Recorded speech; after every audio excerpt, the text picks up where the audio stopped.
que Jésus dit de la lumière et au lien entre la lumière et la miséricorde.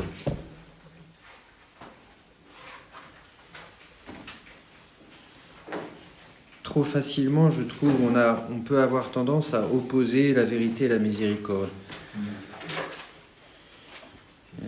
Comme si la miséricorde, c'était quand même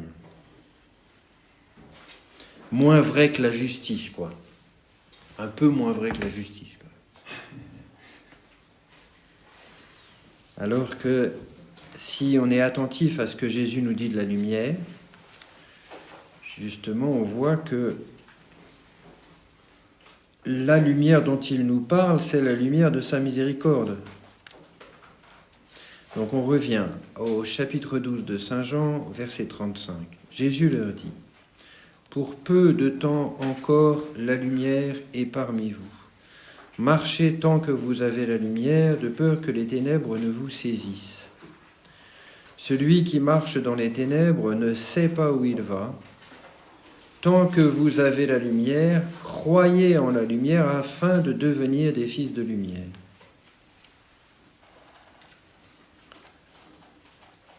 Donc il faut marcher dans la lumière et pas dans les ténèbres. Et pour marcher dans la lumière et pas dans les ténèbres, il faut croire en la lumière, qui est Jésus lui-même,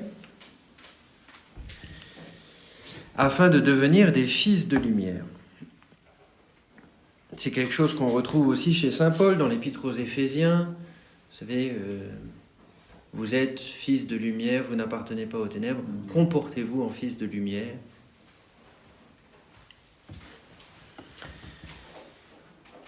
Et donc, comme nous le disions hier, c'est l'opposé de l'attitude des pharisiens, du chapitre 9 de Saint Jean, à qui Jésus dit : « Vous dites, nous voyons, c'est pourquoi votre péché demeure. » C'est l'opposé de l'attitude de ses auditeurs au chapitre 8 de Saint Jean, qui refusent d'avoir besoin d'être libérés, d'être éclairés, puisqu'ils disent : « Nous sommes les enfants d'Abraham, nous n'avons jamais été les esclaves de personne. » Donc ça, c'est l'orgueil. L'obstacle à cette lumière dont Jésus parle, c'est l'orgueil. Et c'est l'obstacle à la foi. On accède à cette lumière, on marche dans cette lumière par la foi, en acceptant humblement de bénéficier de la lumière que Jésus veut nous donner, d'être libérés de nos péchés par sa miséricorde. Comme je le soulignais hier, c'est juste après avoir pardonné la femme adultère que Jésus dit « Je suis la lumière du monde ». Alors on le sait tout ça, on le sait.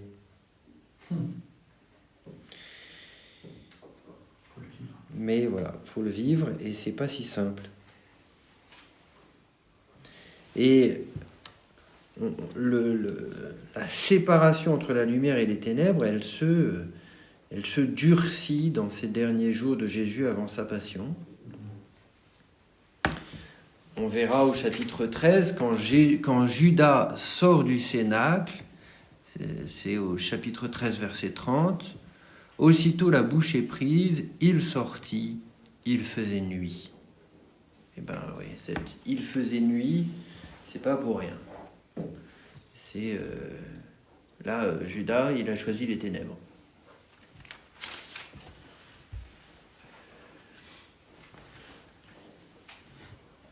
Et le péché de Judas, on voit bien ça en Saint Matthieu, c'est presque plus le refus de la miséricorde que la trahison. Parce que vous vous souvenez, dans Saint Matthieu, on voit que Judas, après sa trahison, il regrette. Il regrette, il va voir les grands prêtres, il rend l'argent, il dit « j'ai livré un innocent ». Alors il ne prend pas la mesure. « J'ai livré un innocent », c'est encore un peu léger, mais il regrette quand même le mal qu'il a fait. Mais au lieu de se tourner vers Dieu et donc de faire un acte de foi en la miséricorde, il se suicide.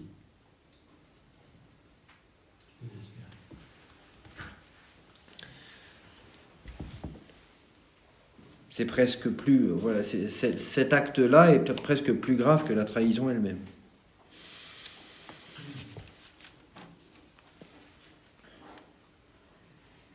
Et donc l'opposition entre lumière et ténèbres, elle est l'opposition entre une vérité qui rend libre, qui libère du péché, qui est Jésus lui-même, et l'amour salvifique de Dieu manifesté en Jésus.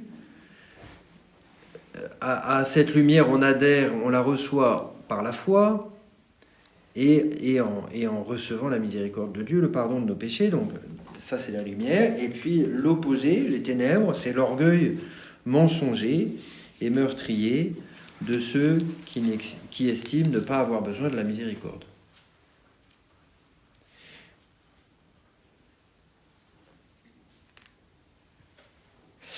C'est, là encore, c'est quelque chose qu'on sait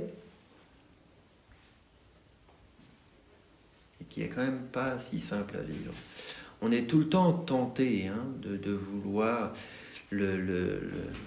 d'être un peu pélagien sur les bords. Vous savez ce que c'est le pélagianisme ? Le pélagianisme, c'est hérésie qui consiste à croire que Dieu ne donne sa grâce qu'en proportion de mérites que je pourrais acquérir par moi-même.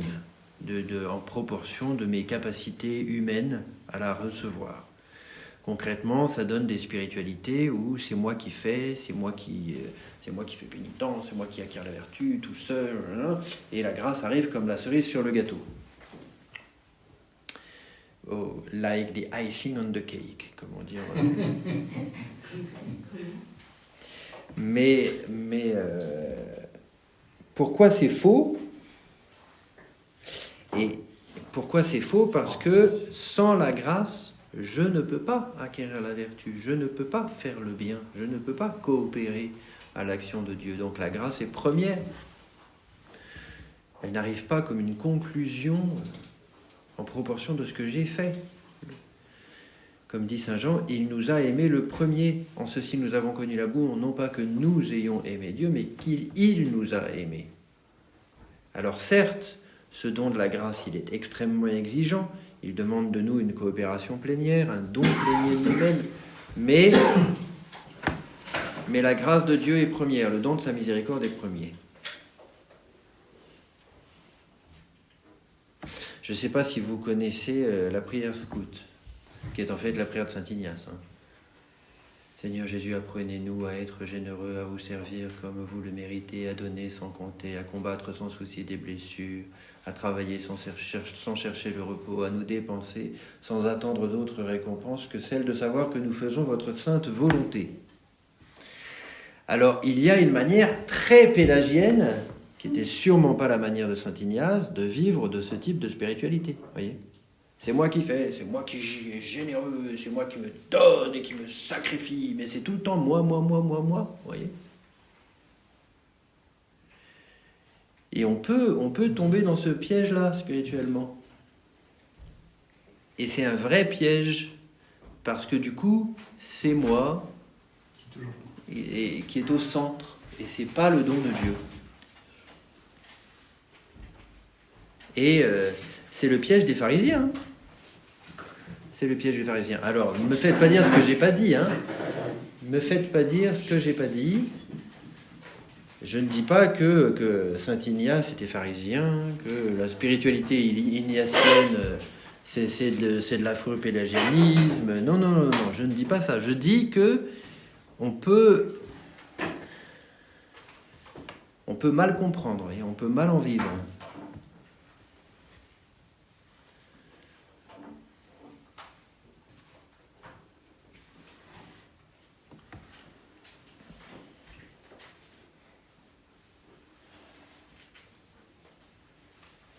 Et là, il y a vraiment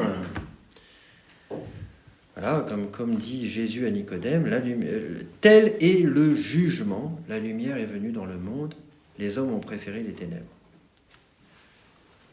Donc on va lire au chapitre 12, Jésus qui dit « Je ne suis pas venu pour juger, mais pour sauver », n'empêche que la manifestation de la lumière en Jésus fait un jugement.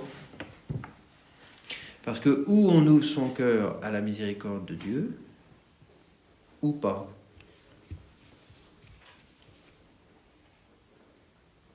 C'est pour ça que en Jésus, il y a à la fois quelque chose une ouverture très grande. On va regarder un passage dans Saint Luc qui me semble très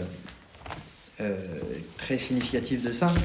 Une ouverture très grande, très miséricordieuse, et en même temps une espèce d'intransigeance très grande. Voyez, en Saint Luc, chapitre 9,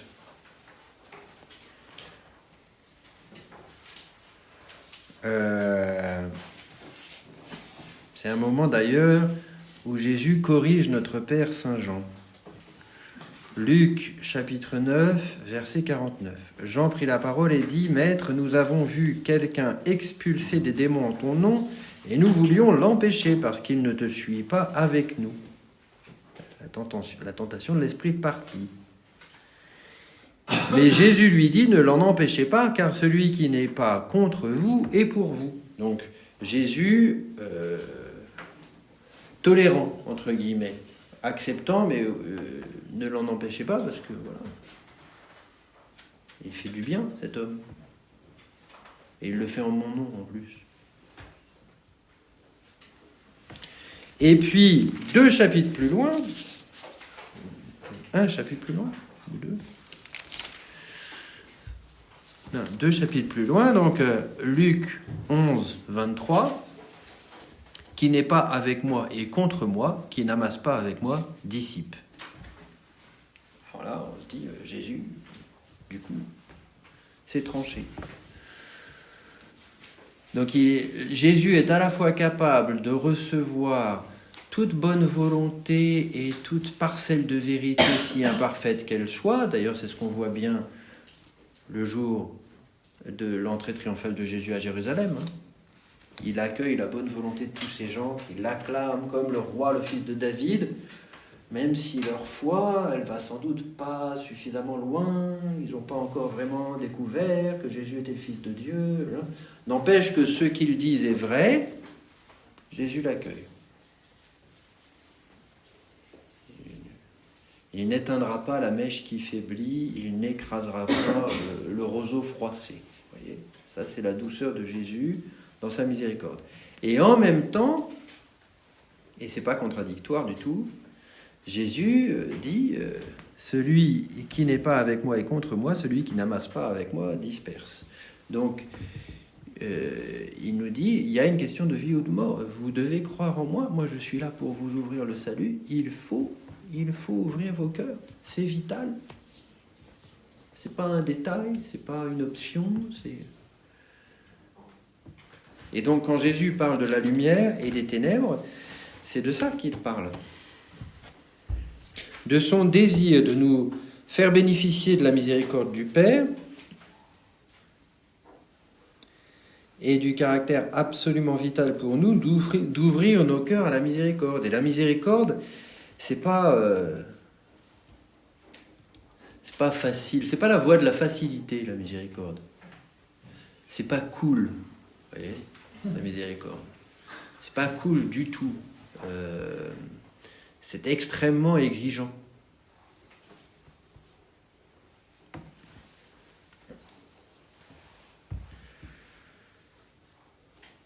Parce que ça demande un don total, ça demande une ouverture totale, ça demande d'entrer dans une vulnérabilité nouvelle.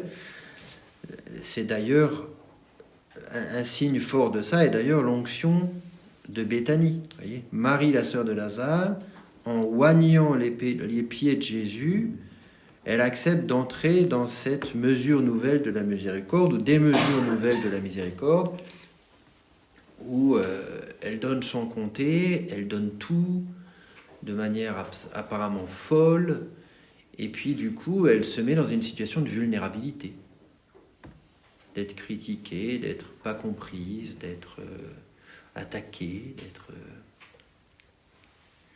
La miséricorde, c'est toujours risqué.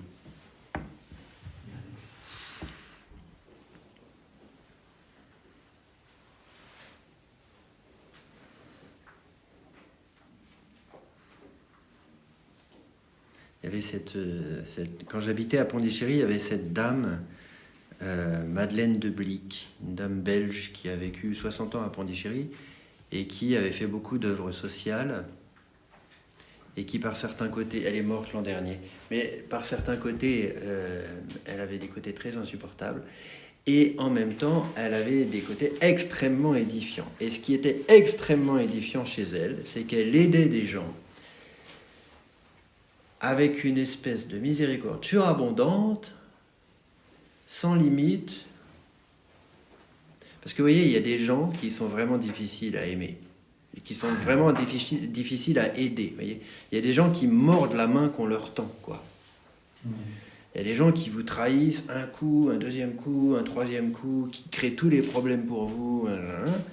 Moi, quand j'arrivais au bout de ma patience, je les lui envoyais, les gens. Quand j'en pouvais plus, quand je me disais non, là je pense que je vais craquer, je vais lâcher les... Je lui envoyais. Parce que elle s'arrêtait jamais, quoi. Je me souviens, je lui avais envoyé un monsieur il était impossible. C'est un monsieur qui était borgne, qui était sidéen et qui était recherché par la police pour meurtre. Et on l'avait accueilli chez nous et il avait fait un enfant à une autre femme, machin. Enfin, c'était tordu, complètement tordu. Et en plus, il était menteur comme c'était pas possible. Et je lui avais envoyé. Elle l'avait aidé. Il lui avait créé tous les problèmes de la terre, mais elle avait aidé cette famille, ce couple, avec une persévérance, vous voyez. Jamais elle disait, oh, maintenant ça suffit. Là, vraiment, c'en est trop. Pour moi, c'était très beau de voir ça. Je n'étais absolument incapable. Moi, il y a un moment, je saturais. Mais elle... Alors, parfois, il y a des gens qui en abusaient. C'est un peu comme le père Sérac. Le père Sérac en Inde aussi, c'est pareil. Le nombre de fois où il s'est fait arnaquer dans la grande largeur, le père Sérac.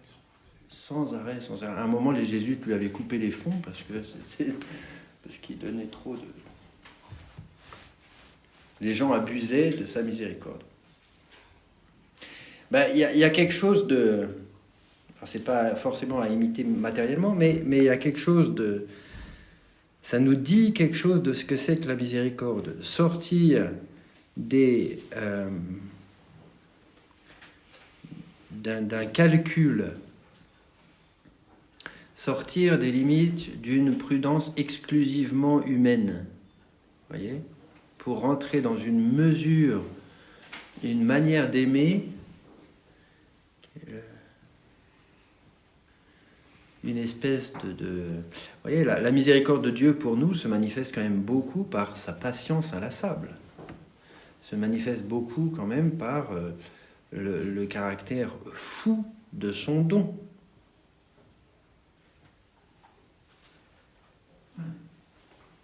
Et le don de Jésus sur la croix.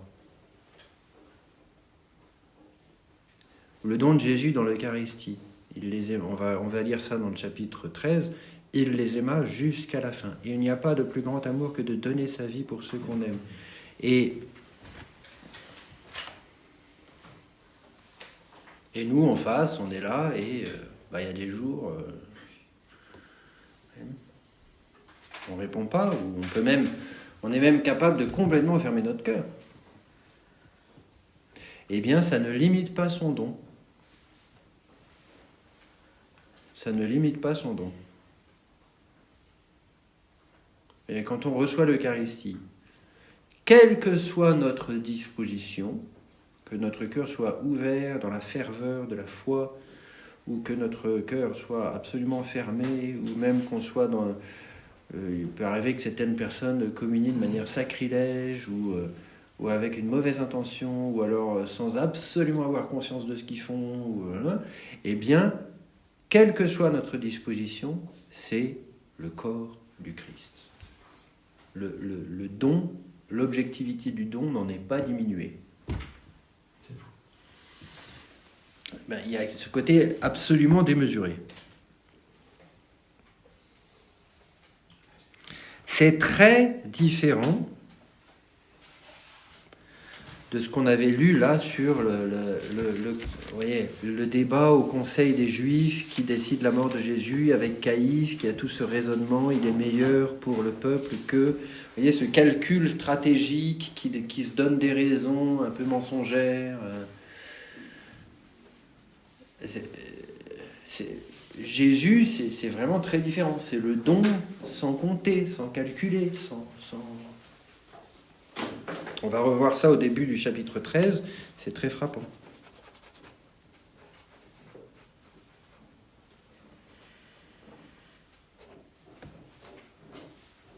Et que ça soit personnellement ou que ça soit dans l'Église de manière générale, on peut être tenté de retomber dans des calculs, dans des stratégies qui sont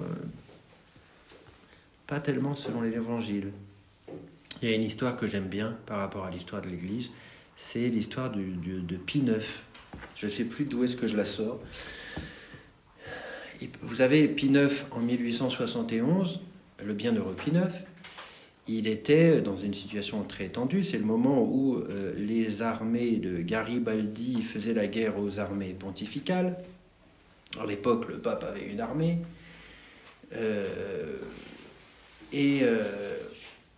Et donc, les armées de Garibaldi approchaient de Rome et allaient...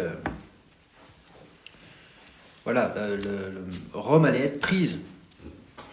Et beaucoup de conseillers du pape lui disaient il faut quitter Rome pour un autre lieu et pouvoir continuer le combat pour défendre les États pontificaux contre l'armée des nationalistes italiens. Et il paraît que Pie IX a écrit à Saint Jean Bosco, à ce moment-là, donc il se trouvait dans le nord de l'Italie, en lui disant « Vous en pensez quoi ? Je pars ou je reste ? Je pars et je continue le combat donc, pour défendre les États pontificaux, ou je reste, mais ce qui veut dire que là, je vais me constituer prisonnier, donc les États pontificaux on oublie, enfin bon. » Et il attendait la réponse de Jean Bosco. Et alors il avait ses conseillers qui disaient bon là les armées elles approchent quand même. Faut peut-être qu'on y aille, non ? Et puis il dit non, j'attends la réponse de Jean Bosco. Et puis la lettre de Jean Bosco tardait à arriver. Et puis pour finir un peu au dernier moment, la lettre de Jean Bosco arrive et dit non, vous restez. Vous restez. Et c'est à ce moment-là donc que les armées italiennes sont rentrées dans Rome. Le pape s'est constitué prisonnier et c'est à ce moment-là que le pape a perdu, n'était plus un chef d'État temporel.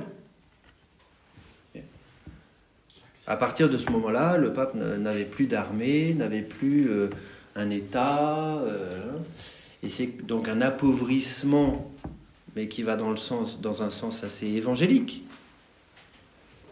Qui était fait il s'agissait de passer à quelque chose d'autre, de plus être dans des calculs temporels, de pouvoir, etc. Et il s'agissait de passer à quelque chose de plus spirituel.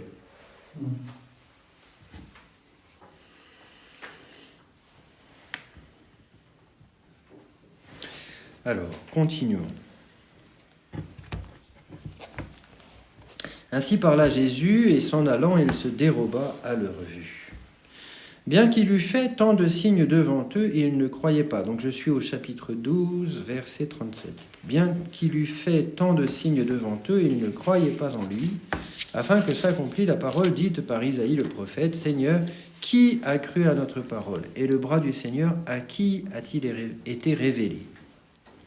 Aussi bien ne pouvaient-ils croire, car Isaïe a dit encore, « Il a aveuglé leurs yeux, et il a endurci leur cœur pour que leurs yeux ne voient pas, que leur cœur ne comprenne pas, qu'ils ne se convertissent pas et que je ne les guérisse pas. » Isaïe a dit cela parce qu'il a eu la vision de sa gloire et qu'il parla de lui. Toutefois, il est vrai, même parmi les notables, un bon nombre crurent en lui. Mais à cause des pharisiens, ils ne se déclaraient pas, de peur d'être exclus de la synagogue, car ils aimèrent la gloire des hommes plus que la gloire de Dieu. Il y a un moment dans l'Évangile où Jésus dit « Comment pouvez-vous croire en moi, vous qui recevez votre gloire les uns des autres ?» Donc là, on voit clairement l'opposition entre une gloire humaine, vous recevez votre gloire les uns des autres. Et Jésus qui dit, moi, ma gloire, je la reçois du Père, et c'est le Père que je glorifie. Une gloire d'un autre ordre. Jésus a dit, il l'a clamé, qui croit en moi, ce n'est pas en moi qu'il croit, mais en celui qui m'a envoyé, et qui me voit celui qui m'a envoyé. Moi, lumière, je suis venu dans le monde, pour que quiconque croit en moi ne demeure pas dans les ténèbres. Si quelqu'un entend mes paroles et ne les garde pas, je ne le juge pas, car je ne suis pas venu pour juger le monde, mais pour sauver le monde. Qui me rejette et n'accueille pas mes paroles a son juge, la parole que j'ai fait entendre. Donc Jésus dit je ne juge pas, mais il y a quand même un jugement. Vous voyez ?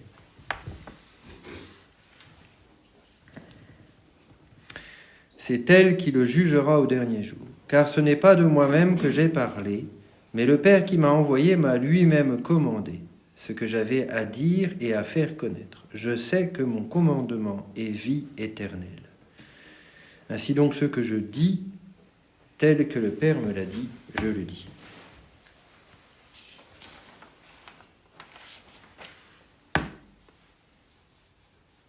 Alors, les synoptiques racontent ensuite l'histoire de la préparation du repas pascal.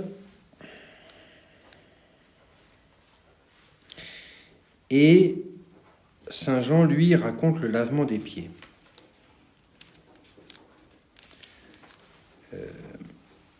Moment absolument capital. Vous savez que c'est à la Sainte Seine que Jésus institue l'Eucharistie, c'est aussi à la Sainte Seine qu'il institue le sacerdoce. Dans l'Église latine, on est toujours ordonné diacre avant d'être ordonné prêtre. Je ne sais pas si c'est le cas chez les orthodoxes, je ne suis pas sûr. Toujours est-il que je trouve que ça nous rappelle quand même beaucoup le lavement des pieds. Avant de faire de ses disciples les ministres de l'Eucharistie, Jésus leur a lavé les pieds et leur a dit « c'est ça que vous devez faire. Vous devez être serviteurs, esclaves, les uns des autres. » C'est un moment très important parce que c'est aussi le seul moment où Jésus dit explicitement dans l'Évangile qu'il faut l'imiter. Habituellement, Jésus dit qu'il faut le suivre. Mais là, il dit, vous voyez ce que j'ai fait ? Ben, vous faites la même chose.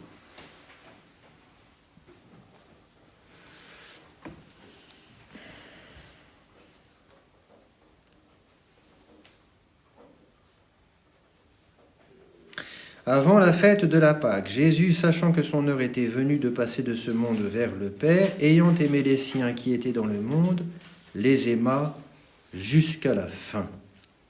Au cours d'un repas, alors que déjà le diable avait mis au cœur de Judas Iscariote, fils de Simon, le dessein de le livrer, sachant que le Père lui avait tout remis entre les mains et qu'il était venu de Dieu et qu'il s'en allait vers Dieu, il se lève de table, dépose ses vêtements et prenant un linge, il s'en ceignit. Puis il met de l'eau dans un bassin et commença à laver les pieds des disciples et à les essuyer avec le linge dont il était ceint.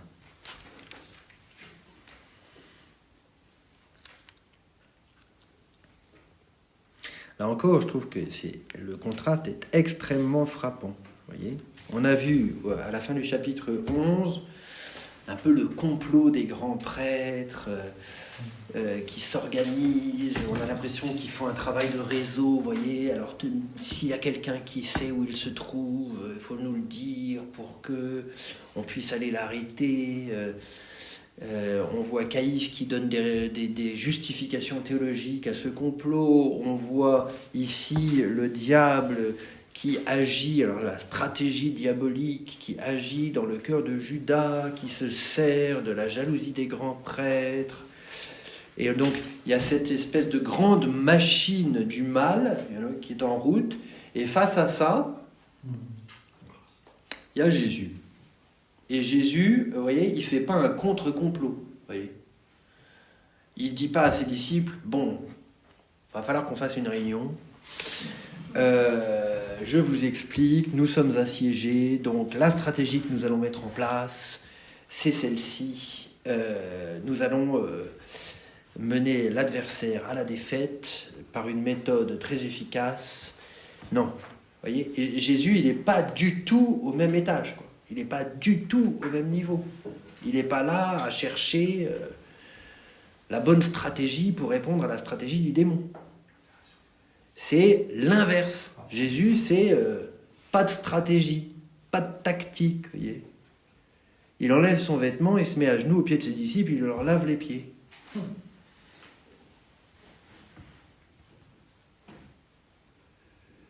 Il les aima jusqu'à la fin. Donc le contraste, là, il est quand même assez saisissant. On voit que c'est un petit côté David et Goliath, vous voyez. Il y a Goliath, très armé, très avec sa grosse armure, son entraînement. Et puis, en face, il y a David. Mais c'est pas au même niveau.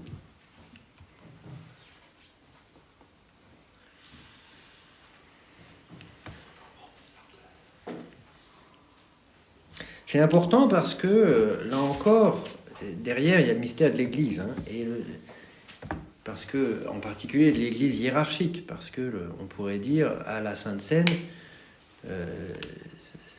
c'est le sacerdoce qui est institué. Et donc, derrière, c'est quand même l'Église hiérarchique. Or, on peut tomber un peu dans le piège d'une Église ONG internationale. Vous voyez, un peu d'organisation très huilée, très efficace, avec des plans, des tactiques, des stratégies et alors que la manière dont Jésus institue, parce que certes, il institue l'Église, il institue le sacerdoce, c'est pas sous ce mode-là. Ça commence par le lavement des pieds. Ça commence par quelque chose qui est quand même très extrêmement pauvre, qui est un service, qui d'ailleurs désarçonne ses apôtres, en tout cas Pierre.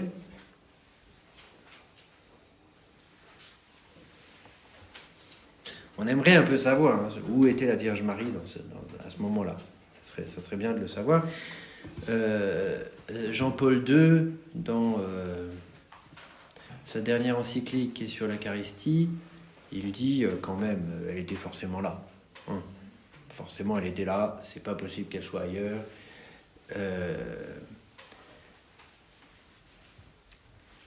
Pourquoi c'est important parce que justement, je pense que ce qui nous garde de tomber dans ces pièges d'une Église un peu trop institutionnalisée à la manière humaine et pas à la manière de Jésus, c'est Marie et c'est l'Eucharistie.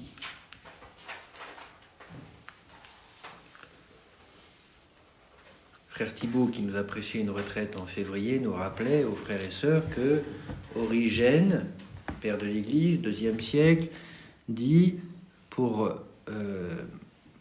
recevoir l'Évangile selon saint Jean, on ne peut le recevoir que si, comme saint Jean, on repose sur le cœur de Jésus à la Sainte Seine et on reçoit Marie comme notre mère à la croix. Sinon, on ne peut pas recevoir vraiment l'Évangile selon saint Jean.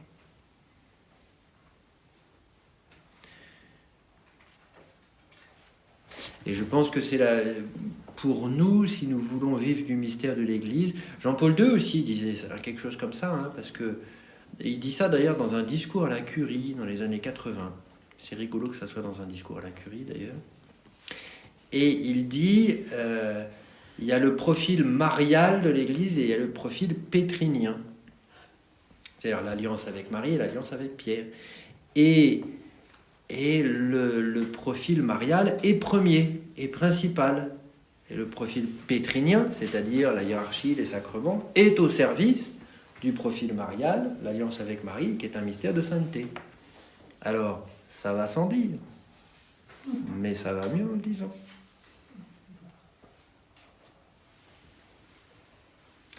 Parce que sinon, facilement, on humanise l'aspect institutionnel de l'Église. On en fait une organisation internationale.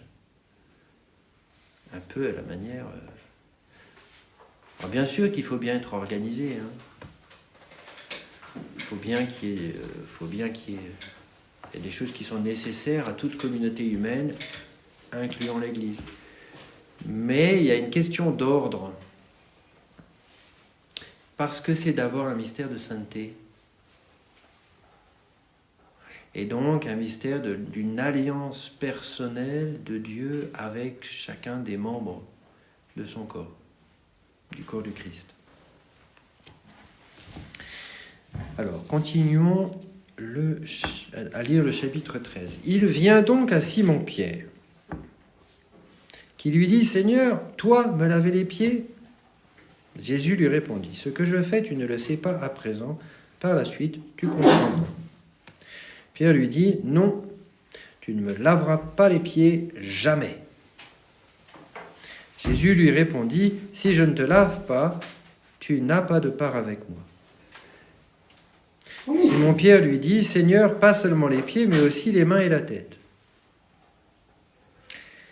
Jésus lui dit « Qui s'est baigné n'a pas besoin de se laver, il est pur tout entier. Vous aussi, vous êtes purs, mais pas tous. » Il connaissait en effet celui qui le livrait, voilà pourquoi il dit « Vous n'êtes pas tous purs. » Qu'est-ce que ça veut dire, ça ? Vous êtes purs. C'est mystérieux, non ? Comment Jésus peut-il dire ? Jésus qui est très très conscient de toutes les faiblesses de ses apôtres. Saint Luc qui dit que les apôtres, à la dernière scène, ils en étaient encore à discuter pour savoir qui était le plus grand. Saint Luc qui rapporte ce type de discussion 2 fois, au chapitre 9 et à la dernière scène. Je dis quand même, c'était pas la Dream Team, c'était pas à la Sainte Seine, quoi. Et Jésus, à ces gens-là, il leur dit, vous êtes purs. De quelle pureté parle-t-on ? C'est pas si simple, la question de la pureté dans l'Évangile. Parce que, d'une part, vous avez ce que dit Jésus dans l'Évangile selon saint Marc, au chapitre 7, par exemple.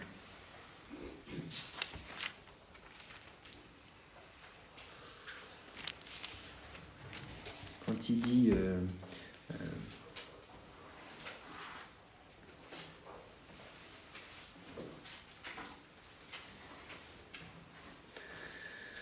il n'est rien d'extérieur à l'homme qui pénètre en lui puisse le souiller, mais ce qui sort de l'homme, voilà ce qui souille l'homme. Ça c'est Marc 7, 15. Et donc après il détaille. Ce qui sort de l'homme, voilà ce qui souille l'homme, c'est du dedans, du cœur des hommes, que sortent les desseins pervers, débauches, vols, meurtres, adultère, cupidité, méchanceté, ruse, impudicité, envie, diffamation, orgueil, déraison.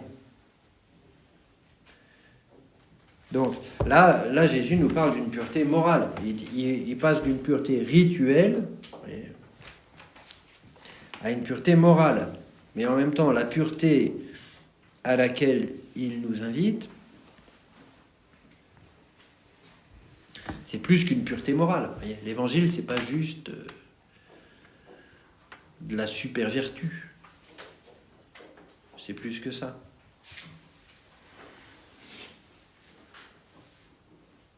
On va l'entendre dire, Jésus au chapitre 15, « Déjà vous êtes purs », donc il s'adresse toujours à ses disciples, « Déjà vous êtes purs grâce à la parole que je vous ai fait entendre. » La parole de Jésus nous purifie.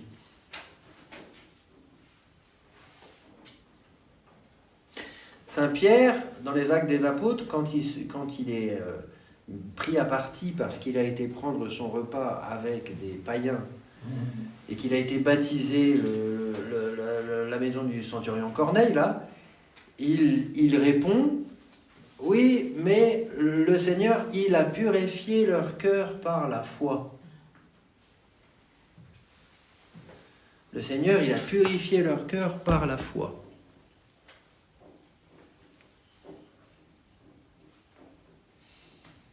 On pourrait aussi reprendre les paroles de Jésus en Jean 17, consacre-les dans la vérité. Est-ce que c'est pas aussi ça? Consacre-les dans la vérité. Il y a une pureté qui est reçue dans la foi, en gardant la parole de Jésus, en la recevant dans la foi, elle a une vertu purificatrice. Et puis,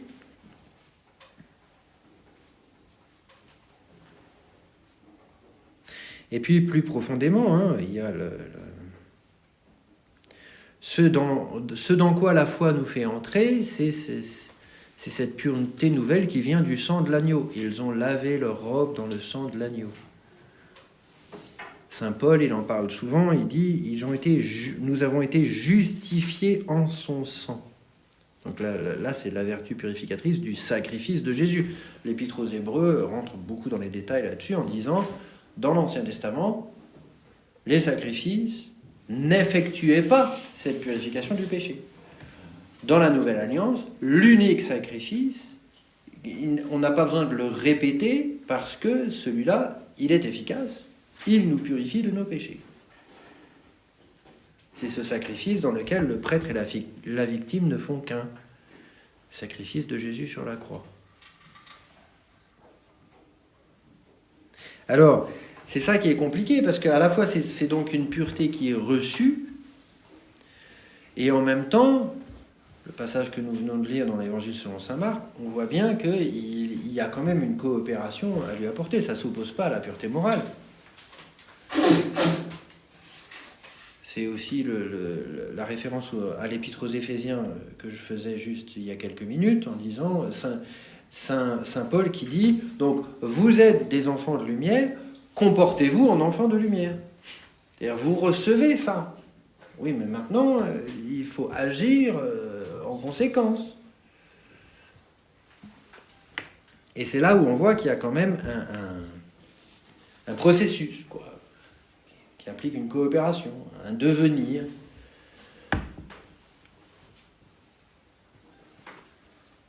Et ce devenir, d'ailleurs, il s'explique parce que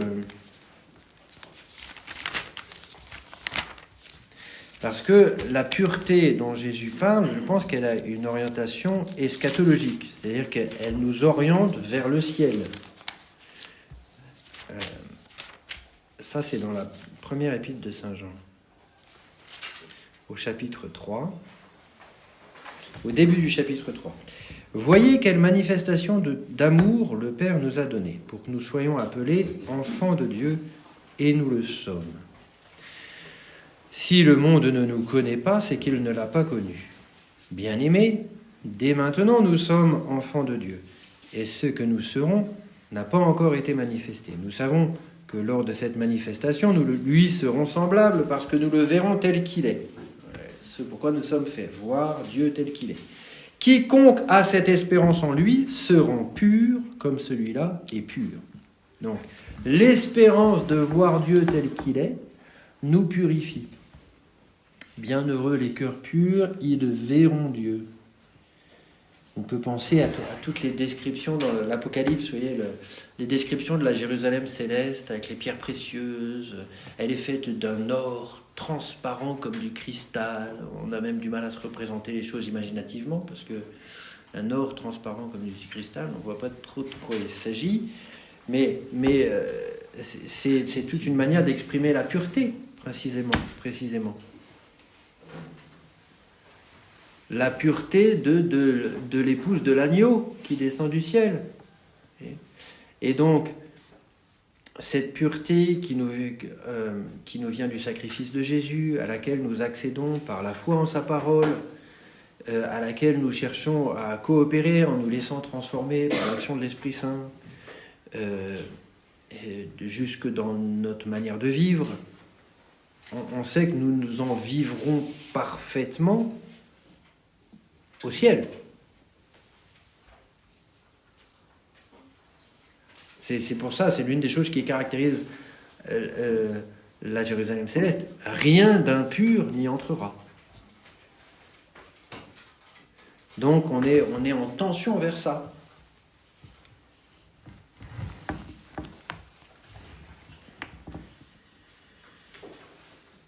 Donc, en même temps, c'est pour ça, quand Jésus dit à ses apôtres, vous êtes purs déjà,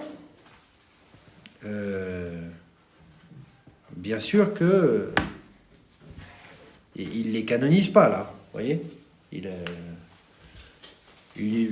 leur dit pas, non mais là vous êtes absolument parfait, d'une impeccabilité qui m'émerveille, vous voyez, c'est pas ce qu'il veut dire, vous voyez. Il veut dire, vous êtes purs par la foi, parce que vous recevez ma parole, mais vous êtes encore en chemin vers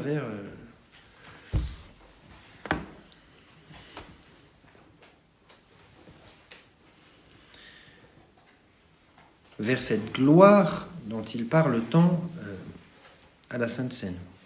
Quand il leur eut lavé les pieds, qu'il eut repris ses vêtements et se fut remis à table. Ça devait être particulier l'atmosphère là, vous voyez. Il devait y avoir un peu un silence, il devait être un peu interloqué. En plus, il y a ce climat de tension, vous voyez, dans le. N'oubliez pas que 2 chapitres avant, Thomas il dit allons-y pour mourir avec lui. Ils se rendent bien compte qu'il y a une force, il y a une forte tension.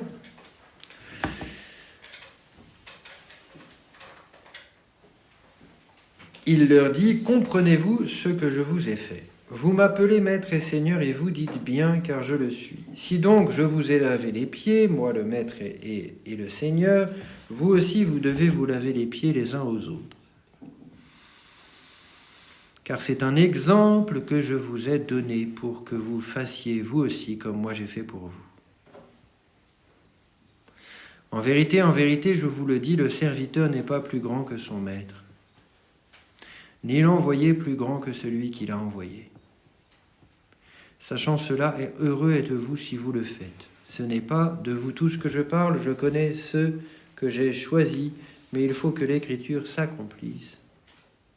Celui qui mange mon pain a levé contre moi son talon. Je vous le dis dès à présent, avant que la chose n'arrive, pour qu'une fois celle-ci arrivée, vous croyiez que je suis. En vérité, je vous le dis, qui accueille celui que j'aurai envoyé m'accueille, et qui m'accueille, accueille celui qui m'a envoyé.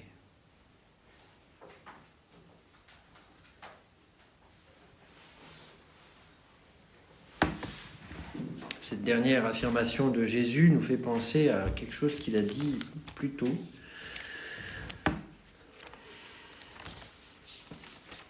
Justement, à un moment où le débat des disciples, c'était de savoir qui était le plus grand. Déjà. C'est en Luc 9, 46. Une pensée leur vint à l'esprit. Qui pouvait bien être le plus grand d'entre eux? Mais Jésus, sachant ce qui se discutait dans leur cœur, prit un petit enfant, le plaça près de lui et leur dit, « Quiconque accueille ce petit enfant à cause de mon nom, c'est moi qui l'accueille, et quiconque m'accueille, accueille celui qui m'a envoyé. Car celui qui est le plus petit parmi vous, c'est celui-là qui est grand. » Donc là, c'est un peu la même chose, vous voyez. Jésus vient de faire le geste de l'esclave, il leur dit, vous devez faire la même chose, et après il leur dit, qui vous accueille, m'accueille, qui m'accueille, accueille celui qui m'a envoyé. C'est comme si Jésus leur disait, si vous voulez que quand les gens vous accueillent, ils ne vous accueillent pas seulement vous, mais moi et mon Père, vous devez être comme cet enfant. Vous devez faire le service de l'esclave. Vous devez être petit. Vous devez être dépendant de la miséricorde de Dieu. Parce que si vous ne l'êtes pas, alors quand les gens vous accueilleront, eh bien, ils vous accueilleront juste vous. Et en fait, ça ne sert pas à grand-chose. Et donc Jésus leur donne Jésus, au moment où il leur confie une mission, au moment où il les envoie comme missionnaires, au moment où il les institue comme prêtres, leur montre bien que ça n'est pas en développant une capacité interne, en mettant en valeur leur qualité personnelle. Non. C'est pas comme ça qu'ils seront instruments de la grâce. Ce n'est pas comme ça qu'ils seront canaux de la grâce, instruments de la présence de Jésus. C'est en étant comme cet enfant, en étant petit, en se faisant les serviteurs les uns des autres. On voit là le même contraste qu'on a vu au sujet de la lumière et des ténèbres, d'une attitude réceptrice de la miséricorde ou d'une attitude orgueilleuse qui ferme son cœur à la miséricorde. C'est le même mystère.